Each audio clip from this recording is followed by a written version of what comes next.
Republic Club's Direct Line Live with our special guest today, Barry Donadio, former Secret Service and 2A advocate. And we have two special hosts today. We've got our hostess with the mostest, Jackie Saxton from the OK state of New Jersey. And then we've got the Honorable Deb Ray from the Honorable Deb Ray from St. Mary's and Calvert County, and I believe she is running for office again. So everyone go visit debrayfordelegate.com and take it away, guys. All right. Thank you, Dwight. Yeah, New Jersey's a pretty mess state, but we have a pretty okay candidate for Republican for governor, so go out and vote if you're in New Jersey. So yeah, Barry, thank you for joining me. Deb, thank you for co-hosting with me. I'm not usually the lead host, but Mark is on vacation in Las Vegas, so you guys get me instead. I'm really excited to talk with you guys about tonight. Obviously, we're here to talk about 2A predominantly. It's something that a lot of Republicans care very strongly about, and a lot of Democrats are very against. So obviously, Barry, we can start with you and tell us a little bit about your background, how you got passionate about 2A to begin with. And, I'm sure everybody knows you, everyone involved in the state party knows you as the Sergeant at Arms, right? I think that's how we first met. Yes, ma'am, at your service. I guess my firearms began with none other than the Boy Scouts up in New York, where I was born and raised, not far from where you are in Jersey. And I was part of a program when I was 12 years old, and that was on how to shoot. They taught us basic marksmanship skills. We were taught by many Vietnam veterans. I had such an honor and a privilege to do that. And quite frankly, we became very good at it. So we were using little bolt action, 22 caliber rifles, and we were hitting targets like you wouldn't believe at the age of 12. And I was got my first rifle at a very young age and was practicing ever since. Shortly after that, at the age of 17, I went into the Army National Guard up in New York and served in the infantry. I was very proud to do that. Later in the military police. Beyond that, I went into the United States Air Force at the 106 Rescue Wing on Long Island, and I have a very proud history with them. The men and women there are spectacular and Long Island's finest. And from there, I joined the United States Secret Service, and I served from 2002 to 2010 under the Bush and Obama administration, Uniform Division Secret Service, as well as the Emergency Response Team. And I have a great history with the Secret Service and a proud lineage of serving with the finest, and I do mean the finest men and women in law enforcement, even today, United States Secret Service all the way. That's amazing. I think anyone would say that's an incredibly impressive resume. And obviously when we're in a time where so many people are questioning whether or not we should be funding our men and women in blue to begin with, I think that you're a true testament as to why we should continue funding them. Right. We need to fund police in all races, color. So we have to be very careful. I think to solve some of the complexities in law enforcement, it might take some more training. It's not easy to go out and protect somebody. They get a lot of training. Maybe they can use more. But the bottom line is, my entire career, I've seen men and women go out of their way, risk their lives for anybody. A 911 call comes in. If somebody needs help, nobody ever asks on the radio, "Oh, who is it?" or what nationality are they? Or religion are they? No way. That's never happened in my career and never will on my watch. If I see somebody that needs help, even now, I'm not even a law enforcement officer. I'm going to help them, and it doesn't matter what they like. And because I'm law enforcement in the heart, the other, hundred thousands of others that are there serving the people of the United States and their local community. Awesome. Deb? Barry, it's great to see you again. I haven't seen you in a while. You got my vote already. Thank you. One heck of a Second Amendment advocate. A little bit of a mentor to me, in a sense. So, thank you for everything you have done in Maryland best you can, and everything that I know that you're going to do. So thank you for your service as well, Ms. Ray. Well, thank you. I appreciate it. Let's go ahead and get on into it. I was really excited last night when the news came across my phone that the Fourth Circuit Court of Appeals, U.S. Court of Appeals, found that the federal law saying that 18 to 20-year-olds could not buy a handgun was found unconstitutional. Now, Right. I know they're eventually going to take it, the government will appeal that, of course, but why don't you talk to us about that? Well, the first thing I thought is what took them so long. Yeah. Very easy for people that simply read the law, read the Constitution, and know the facts. The facts are the unorganized militia consists of those starting at the age of 18. We all hear about this debate that, Second Amendment only applies to the military. That is so far from the truth. If you look into the matter, you see it was never meant for the militia whatsoever. It is meant for the people, the people. Very simple. Just like all the other rights that you have, freedom of religion, for instance, and speech was not for the militia. It says the people. It's for the people of the United States, which means you and Right. I. You do not need to be a member of any military to have those weapons. And quite frankly, before 1934, the National Firearms Act, I really don't know of any federal law since the Second Amendment was created that would restrict you from buying anything. That includes a cannon, for that matter, or anything else. And I've noticed the problem, of mass shootings to our attention. But I really think this is more of, if we want to correct gun violence, there might be some things that we can do, and I think that we can agree with on all parties, Democrat, Republican, absolutely 100% certain of that. And I know that that's probably what you think as well, Ms. Ray. But the matter is, we just have to, do a better job at controlling what we put on the television, for one, and the stuff that we're feeding our children. Social media. There's a lot of terrible stuff on computers. Parents need to do a better job of making sure the kids are not on some sites. And quite frankly, I think it's just poisoning their minds. Mm-hmm. Absolutely.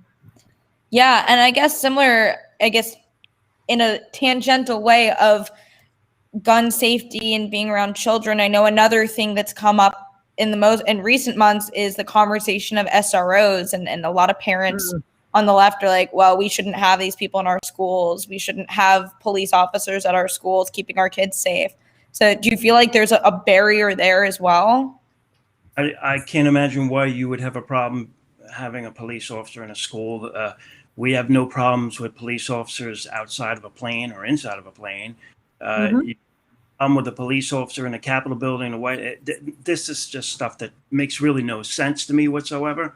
I would love to sit down. Maybe I should sit down with people that think that way and maybe try to understand it and maybe tell them, hey, you ever hear of fight fire with fire? We can't wish problems away. Sometimes you have to fight fire with fire. I know, a horrible person with a gun or a maniac in a mall can be stopped by a law-abiding gun-carrying citizen that just cares for his people, his country, and his family, and acting in self-defense. I think that stops, but trying to disarm an entire society, which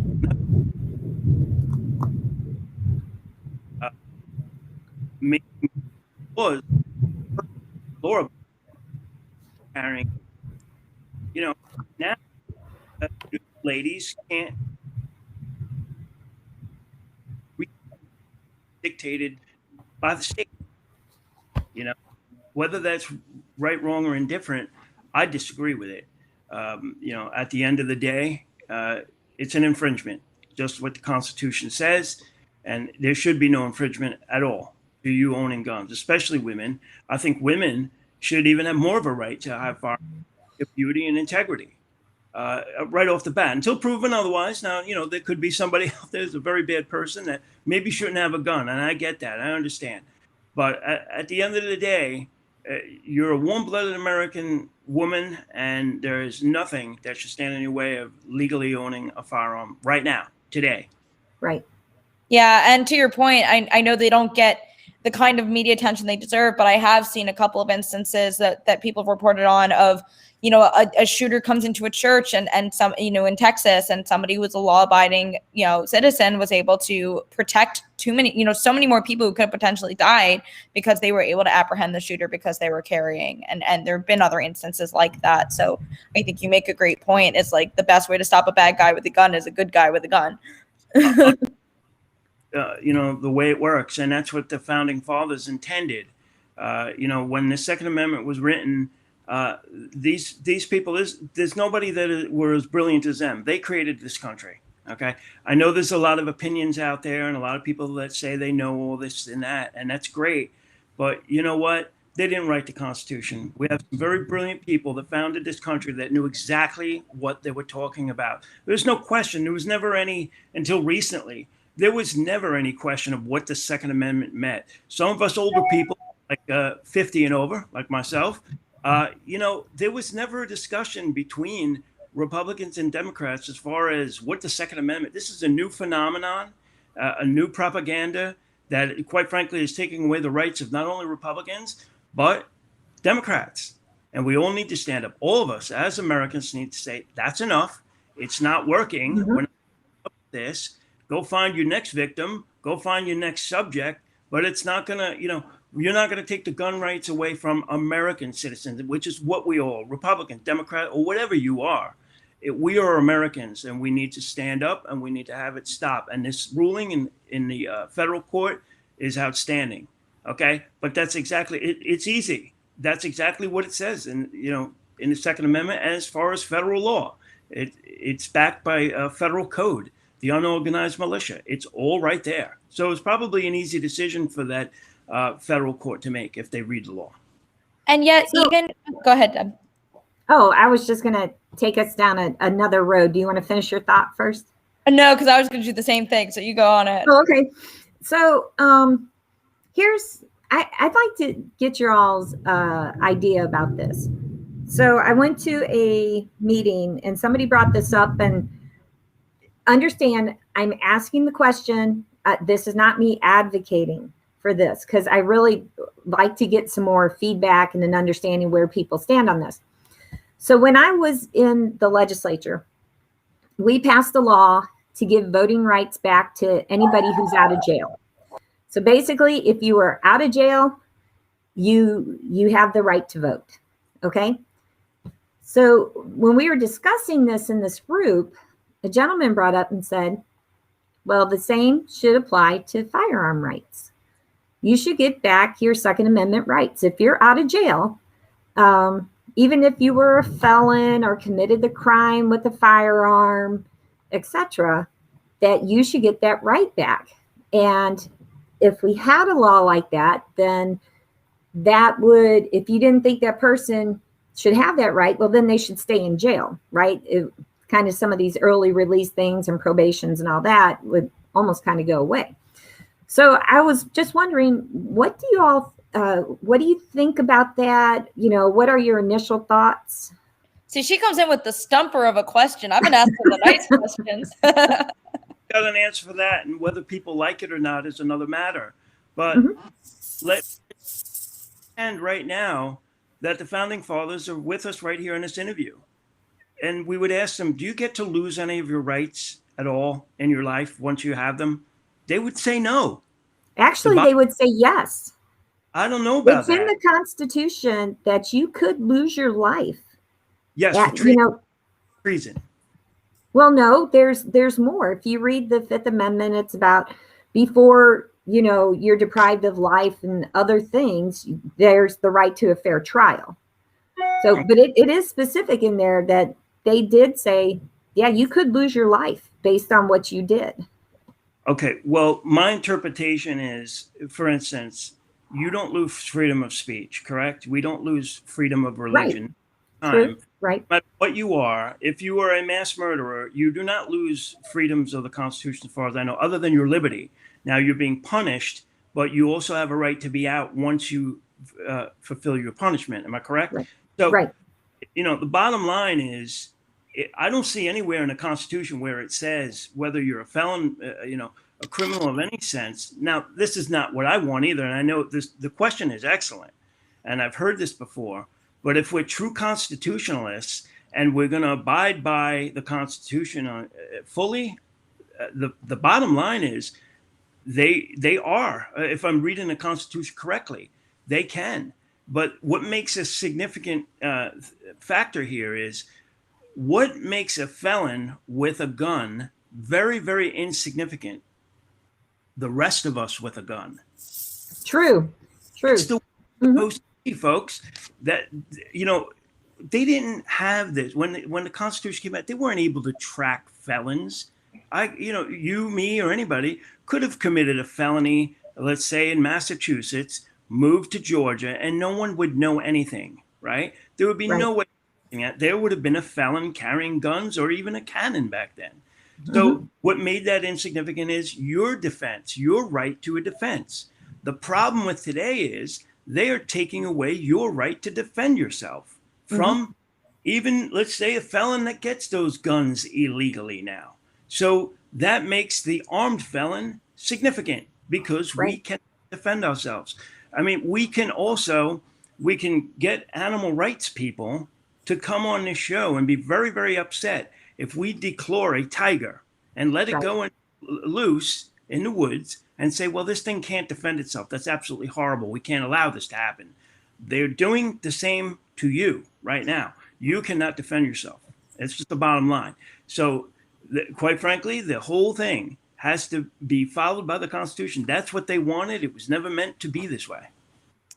It's interesting because I guess my take on it, and I think you're right, Barry, that there's a difference between the way the Constitution is written and interpreting that the way it's written and the things that we personally feel are right or wrong. Because if you're asking my personal opinion on what I would do in that situation, I would say, yeah, if somebody committed a felony with a gun, my take would be, well, that person should fail a background check to get a gun, because it's like, you've proven you cannot be responsible with a firearm. Why should we give you a fire? It's like if your child goes and burns himself by touching a hot pot on the stove, you're not going to go and say, go cook dinner. Right. So, I mean, there's two scenarios. We can go by how we have life today, which is, restrictions, but we also go so far in another extreme. If you get in an argument with your wife that's designated as a domestic, you could lose your gun rights in an argument with a wife or an alleged assault, shall we say. I just don't believe that, those that were alive when voting for the Second Amendment meant any of that. I just don't believe that. So you also have the other side of the fact that if we're going to follow the Constitution the way it was meant to, then felons, not that I want this, but felons would be armed. But it would be insignificant because that means every one of us would be armed. So that's an armed felon as far as I'm concerned. If there's 30 people in the room that have guns, well, I think the felon's going to be a really well-behaved one that has a gun because we all have guns. So what's he going to do? He's no threat. He's no threat. Well, and if you guys are listening in the chat and you have an opinion on that one way or another, we'd love to hear what they are, and we'll maybe take some questions from the audience. Sure, we have an opinion on that. I'm sure everybody does. But while we see what comes in from that, one of the other things I was thinking is, even in the face of having the written Constitution in front of us and numbers and statistics, people on the left are still thinking the answer to gun violence is stricter gun legislation. So, and then you look at places like Baltimore or Chicago that have the strictest gun legislation in the country, and the number of gun-related crimes and homicides are greater than ever. I mean, my personal opinion on it is, if somebody who wants to do harm wants to get a hold of a gun, they're going to get a hold of it, whether it's legal or not. Absolutely, 100% correct. And a lot of these gun laws restrict lawful people that follow the law. If we go to Baltimore tonight and illegally buy a pistol, yes, if we get caught with that pistol, we'll get enhanced fines and penalties and go to jail long. see how that prevented me from getting that gun. What's concerning me now also, I do visit the Baltimore City Police Department's Facebook page regularly. They're taking very advanced weapons off of criminals off the streets now. Using junky pistols. They're using high quality pistols that don't jam, that function flawlessly, that our special operators are even using overseas. Okay, this is a big concern. So maybe, I guess you could say they're getting smarter, or they're just getting better access to illegal guns that happen to be very good functioning weapons.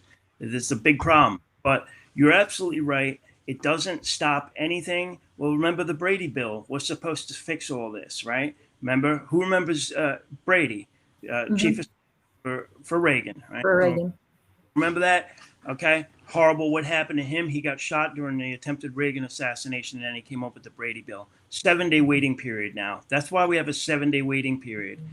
It was not because an expert said we should have a 7-day waiting period. It's because they interviewed a madman.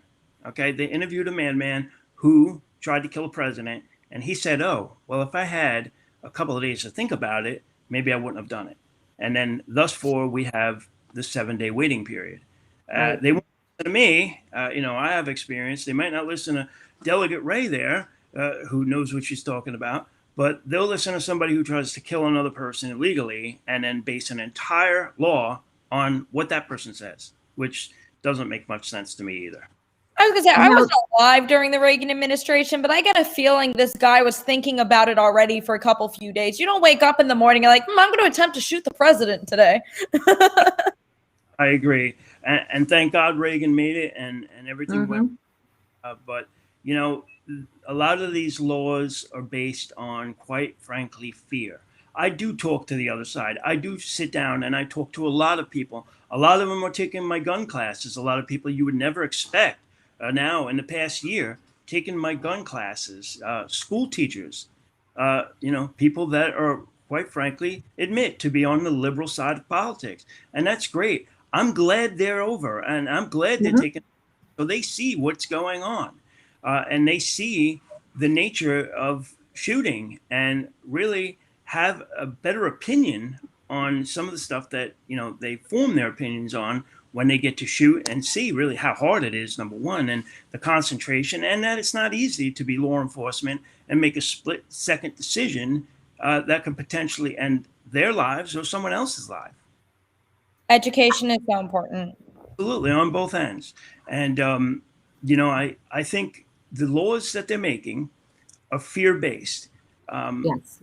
It's easy to get sucked into, there was a madman that shot someplace up. Let's take all the guns away. We know that doesn't work, okay?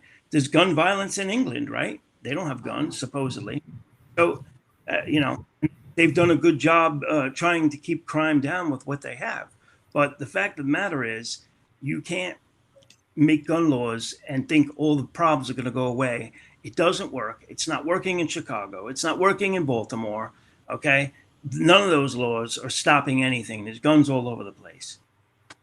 Well, I know when I sat on the judiciary, we would often hear stories that an individual is picked up using a firearm in a crime, but then that charge was dropped as part of the plea deal or something else. So I know Republicans have been putting a bill forward for the last couple of years in the Maryland General Assembly to say, to make it a mandatory sentence if you are found guilty of a crime using a firearm during that crime, then you have a mandatory sentence. I think it's of 5 years. But the moms that demand action won't get behind the bill. The Democrats don't like it, usually because they don't like the mandatory sentence of anything. And I just look at it and think, well, here's a common sense thing that we could do where you're actually targeting the criminal and not law-abiding citizens. Why wouldn't you support it? Yeah, I'm kind of hesitant on automatic sentencing because it could be something, you could be caught up in a mistake or something like that, and you get charged with something, and now you have an automatic 5 years for, who knows what it could be. But if you know anything about criminal justice system, there's cases, speeding. What if imagine a 5-year mandatory speeding, right? Let's just say, for example, well, I'm going 56 miles an hour instead of 55, and I get 5 years because it's a mandatory. So I'm a little hesitant about any kind of a mandatory thing on any crime. It probably could work in some instances. I just, I would be concerned for it. That's all. But it doesn't mean that you're not right, Deb. And it's just an opinion that I have on my experience and knowledge and also training. But I just think at the end of the day, these laws that are meant to stop the gun violence are not doing anything at the end of it. I think they should stop making it a political topic, and I just think they should, quite frankly, leave people alone. You can go right now and buy rifles and shotguns, and I guess with the pistol, the thing is concealability, but can any of us go and get a rifle or shotgun and cut it down and make it concealed? So right. Obviously political topic. People buy into it, believe that, yes, if we pass yet this one more law, there'll never be a shooting, or there'll be less shooting somehow, or if we completely rid the streets of guns, which can never happen, obviously, because the guns they're catching up in Baltimore aren't sold legally. They're, we'd have to ask the police department. I don't know where they're coming from. They're not coming from a gun shop, and they're not being sold. So they're coming from somewhere. So, restricting law-abiding people just trying to go get a pistol permit, or less guns somehow restricted, I just don't see how that's helping anything, and it hasn't done anything. If anything, we see escalation, don't we? So, absolutely. And I personally blame the stuff that is on television that the children are watching. I grew up, you can laugh all you want, I grew up watching Little House on the Prairie. Happy Days of the Boat, and there was a happy ending after every 30 minutes. It was a 30-minute show or so, and there wasn't what you see on television. It makes a difference when you sit a 5-year-old in front of a television and people being murdered, in a sitcom show, and there's no adult supervision of the parents. Well, it's traumatizing. I imagine it would be a light form of a PTSD of a child just sitting watching the stuff that's on television all the time today. So I guess you don't want to talk about the most recent Marvel movie then, which I thought was amazing. If it's rated PG, I guess it would be okay, I know, well, Marvel's thing is they don't want to make anything greater than PG-13, but I mean, absolutely, people die in Black Widow and all the other Marvel movies, but Well, I'm a new fan of Wonder Woman. What she did in that movie was incredible. I loved it. The first one, the second movie was awful. I'm trying to remember which movie I saw. I guess the first one, my favorite part was the machine gun nest, where she takes out a whole machine gun nest in World War I. It was quite amazing. But, but I'm an adult and you're adults. But should a 5-year-old watch that? Should a 7-year-old watch that? And parents don't put a filter on that. And I think really that's what's doing it. We have a culture of violence that's going back now, maybe starting on maybe 25 to 30 years, where it's just like unrestricted stuff that children access on computers and TV. And I really think that's what it is. Now, I'm not saying restrict anybody. I just think we need to teach each other and teach maybe Hollywood, hey, yeah, you have the power to go and put this stuff out, but don't. It's bad for the kids. It's not good. It's not helping anybody. So that's what the message we need to spread. We don't need to take away freedom of speech or say, no, you can't, you can't share that. We just have to do a better job of keeping that out of the hands of our children and watching what they go on the computer with, quite frankly. Mm-hmm. So we were talking about that idea earlier of gun education and that a lot of people, maybe if they went through a course where they saw what it really takes to be a responsible gun owner, what goes into actually picking up a gun and aiming and shooting it, that my favorite picture that came out from the state party's HQL training that you did was of Faith Loudon and like saying the idea of like, we should be putting this on t-shirts. Like, this is what gun ownership looks like. It's not always, a big tough guy, right? It could be somebody like Faith Loudon, like an older woman who I thought that was amazing. By the way, Faith did good. I have a bunch of older ladies that now I invite them if they want to come to almost every class I have. They're in their 70s, and you know what? They can shoot. Don't break into their house, okay? And they're legally armed to protect themselves, which is great. But I love empowering people. I love empowering women. And what this is, it's a conquering of fear at the end of the day. It doesn't matter what side of the aisle you're on, okay? A lot of this is fear-based. And, you know, we've given up a skill that every American had from the founding of this country all the way to when we started restricting this stuff in 1934. Your grandmother back then, let's say in the 1890s, grandma had a gun, grandpa had a gun, everyone had a gun just in case, okay? And they all knew how to use it too, okay? We forgot about that. It was a perishable skill, and I'm teaching people to relearn that skill. Mm-hmm. So can you talk a little bit about the HQL classes that you do, and what does that typically look like when you go in for the day? Okay, well, I try to tell a lot of jokes because it's 4 hours that I wouldn't want to sit through to get a gun. So I just try to tell a lot of jokes and try to make people happy, and show a lot of videos to tell you the truth. But the 4-hour class is required in the state of Maryland in order for anybody to buy a handgun. So it's that 4-hour class. You are required to shoot 1 round at the shooting range, and we let people shoot more stuff than that. But it's 1 round, you hit the target, and you're out of there. You have to get fingerprinted, submit your application online to the Maryland State Police, and then you'll wait about 7 days, and then you'll get what's called your handgun qualification license. Now it is just a number they send you on a piece of paper, and that will empower you to do only one thing, and one thing only, that is to buy a pistol in the state of Maryland, and that is it. Now, a lot of these people that go for this, they get it, and then they want to apply for their wear and carry permit. There are categories that you have to qualify on under the Maryland State Police website.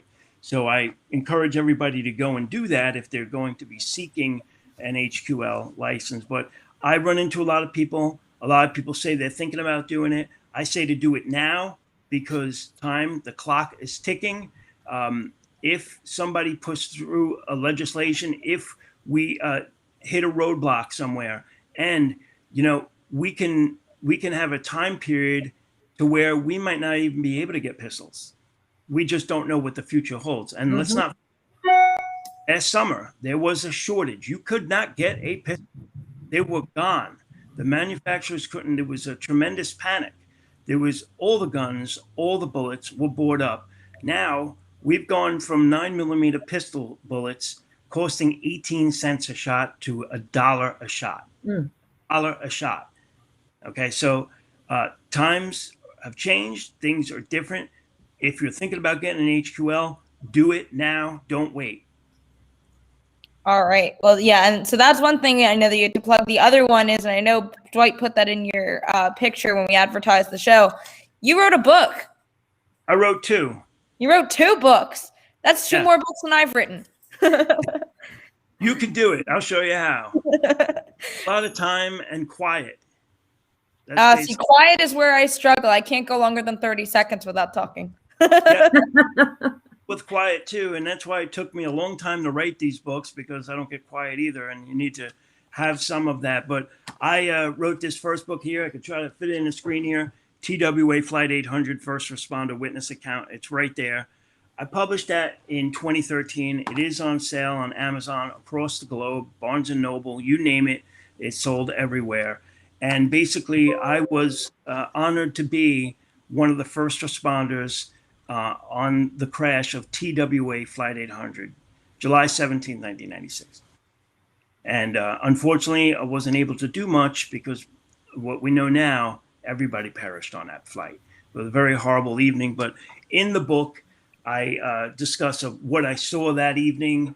And I also put in the book some other things I've done during my fire department career. I was a volunteer fireman as well, and a volunteer EMT up on Long Island as well. So I've written, and then I decided to do a fiction book after that, which is That Day When Hell Froze Over, right there. And released, and I kind of know about that. So an elite group of warriors that is sanctioned by the Pope to do a special mission in what we call today Iran. Oh, wow. Very cool. Yeah. So that was book number 1. What's book number 2? What was the second one? The number 2 right here. The number 1 is TWA Flight 800. I released this in 2013, and this one got released about 2 months before the pandemic started, and then I couldn't go and promote it. So I'm actually doing a book signing this Friday in Bohemia, New York at the La Quinta Inn. And that's going to be at 6 o'clock. And so we're opening the doors and people could come. I'm buying pizza for whoever wants to show up. Oh, and it's New York pizza. Oh. New York pizza. You're going to have a good, but it's only going to be New Yorkers there. So you know about New York pizza, probably. That's pizza to them. They're spoiled. They're spoiled. Is right. That's correct. Dwight will tell you after the show how amazing Maryland pizza is. I'm sorry. My dad grew up in Brooklyn. My mom grew up in Staten Island. I'm all about the New York pizza. Dwight knows about Long Island pizza. I'm going to let him elaborate on that, but he knows just as well as I do about pizza. Absolutely. Stained glass pub in the chat. Yeah, got a private message. Here we go. He rests his. Ain't that something? But one final thing, that we need to touch on. We can't, as Americans, it doesn't matter what side of the aisle you're on. We have to speak about Second Amendment rights. Okay, mm-hmm. Push for legislation. This Democrats that have guns, obviously, they hunt. They're out there. Eastern Shore, Maryland Democrats are as conservative as we are here. So it's not a lost cause. We have to convince the other side that this isn't about making yet another law that doesn't work, okay, to solve this gun problem. And I don't know if you agree. Let me ask you two, what do you think the problem is? If it's not the violence on the TVs that we see our children, get poisoned with, and the culture of violence that, let me ask Ms. Ray and Jackie, what do you think it is? I think of it is the lack of the family unit, where we don't have, you look at the statistics and the number of families that don't have a father, a strong male figure in the household. I think that has a lot to do with it. Yeah, I couldn't agree more. I think you're both spot on. I think that it's starting young. I mean, if you're looking at some of these school shooters, they're 18, 19, 20 years old. They're not adults. Their brains aren't fully formed yet. I mean, these are people who they obviously weren't getting the support that they needed at home, where they were raised sitting in front of the TV and learned fully from playing Grand Theft Auto, or anything like that, or Halo, and so I think that you're both exactly right on that. And that has a huge thing to do with it. But, and the other part of it is again, is what we're seeing in the media, not just from fictional things, but things on the news is all that the left is saying is guns are bad, we need to get rid of all of them. So then the people who are growing up with these values are not even given the opportunity to, kids are impressionable, young adults are impressionable. If everybody they're watching on TV says guns are the bane of evil in all existence and nobody should have a gun, they're not going to even want to learn responsible gun ownership. So then all of these people who are being manipulated by the media to use guns to get what they want are not going to be countered by those who want to use guns to protect themselves and others. And then you see people on the news like Nancy Pelosi who are very anti-gun, and yet they surround them, she surrounds herself with armed guards. So which one is it? Right. There's a lot of people in political positions that kind of forgot what it's like to fend for themselves on the streets of wherever. And, they have that position. I was one of these people that protected them. They deserve the protection. All respect to her. And I truly believe, whether it be her or some of the other people that speak out most against guns, I do believe that they think that they are helping. I believe that. I think they really think it works. And I would love Miss Pelosi to come to my gun class. I would love to go shooting with her and teach her and say, well, ma'am, you're just dead wrong. No disrespect. You know, I hear she's a pretty nice person and everything, and lived in Baltimore and all that great stuff. But the bottom line is, it's a lack of education.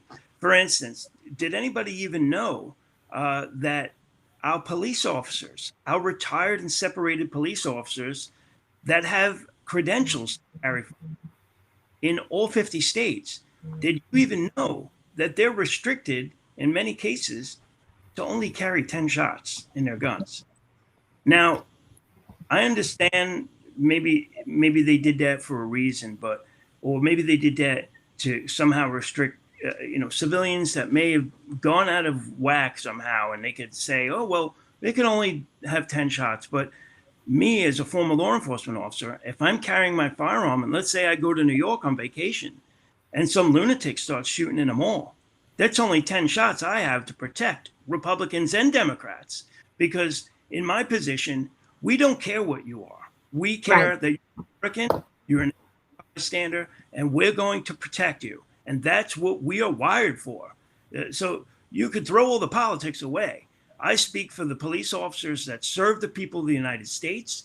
I speak for the first responders, the veterans that would take action, even unarmed, would go in. But even Democrats or maybe the ones that are passing these laws probably don't even know the laws that they passed even restrict retired police from protecting people, that they just happen to be out there. And now I can only theoretically carry 10 shots in my, where I normally would be able to carry 17. Okay. So if anybody thinks that makes sense, I don't, and no, I think we have to work to correct many of these problems with some of these laws. I think sometimes when the Democrats propose these laws, that they believe it's going to restrict the criminal. I know one of my debates, my opponent, he was trying to explain why we should only have 5 bullets in our firearm. And I was like, well, you're restricting me from defending myself. It's not restricting the criminal, because the criminal is a criminal for a reason. You're restricting the law-abiding citizen. Nobody, and I do mean nobody, should be telling you how many rounds you need to protect your family. Or let's just say your infant baby that is in your home. When a criminal gang decides to do a home invasion, and they don't come in 1s and 2s, they come in multiples, okay? Mm-hmm. So why do they get to steal a gun and have a 30-round magazine, and you, home with an infant, maybe even breastfeeding, can only have 5 shots in your gun? Exactly. Absolutely not.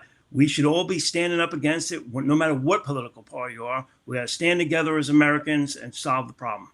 And we're seeing citizens step up and run because of those issues. I mean, I know a big one is that couple from, I believe they're Georgia, right? The guy he's been all over the news because when the protests were happening, he tried to defend his own property. He had his rifle out, and he's been getting all this hate from the left. And now I believe he's announced that he's running for Congress because, Missouri, thank you, Dwight, because he's standing up and he believes in 2A rights. Yeah, I think I know the case you're talking about where the couple went outside. Tough case. I don't want to comment on the case. I'm not sure if it's still going on or if there's any appeals. Obviously, we all need to be watching this kind of stuff, and we all need to be careful also with our firearms. With owning a firearm comes extreme great liability and extreme great responsibility. And I teach all of my HQL students that, listen, you're going to have to hold yourselves to a higher bar. If you do something, you better be able to explain it. Okay. And especially if you do something really just you normally wouldn't do. Well, why did you do that? And if you say, I don't know, that ain't good enough. All right. Well, I think that's a great note to land on. And I would say anybody who's interested in getting their HQL, look up Barry Donadio, look up the classes he's doing. I know that we're going to be trying to get one set up in Montgomery County coming up, but he does them all over Maryland. And if you're interested in talking to a really knowledgeable guy, getting your license, feeling good about it, that's the guy you want to see. And if you live in St. Mary's, County and you're looking for an amazing delegate, Deborah is your girl. Donate to her site, get involved.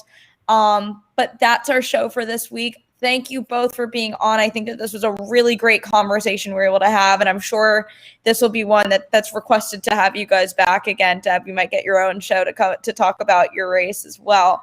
But we will be back next Wednesday with your regularly scheduled hosts and another great guest, and we will see you all next week. Thank you, guys. Bye. Thanks.